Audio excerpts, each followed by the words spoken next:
রথের দিন ওয়েদারটা কিন্তু দারুণ ছিল। তারপর স্নান টান করে রেডি হয়ে চলে গেছিলাম গোপুদের পুজোর জোগাড় করতে। আর আগের দিন এই ড্রেসগুলো ওদের জন্য আমি নিয়ে এসেছিলাম, আর তারপর ওদেরকে রেডি করে পুরো পুজোর জোগাড়টা করলাম। আর খুব সুন্দরভাবে পুজো দিলে নিজের মনেও খুব একটা ভালো আনন্দ হয়, মনে হয় না নিজের হাতে সব করতে পেরে শান্তি।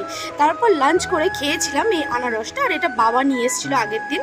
আর তারপর রথের জোগাড় করলাম, গোপুদের যেই রথটা এনেছিলাম ওদের জন্য, তো সেই রথটাকে সাজালাম। আর এই ফুলের মালাটা দিয়েই সাজিয়েছি। আর আর তারপর বিকেলবেলার দিকে ওদেরকেও একটু খেতে দিয়ে দিলাম। আর যেহেতু রথ বলে কথা, পাঁপড় না হলে কি করে চলে। তারপর বোন আর আমি মিলে একটু বেরিয়েছিলাম, আর যাওয়ার পথে দেখলাম ছোট ছোট বাচ্চাগুলো কি সুন্দর রথ নিয়ে বেরিয়েছে। তারপর বোন আর আমি গিয়েছিলাম একটু বেলঘড়িয়াতে।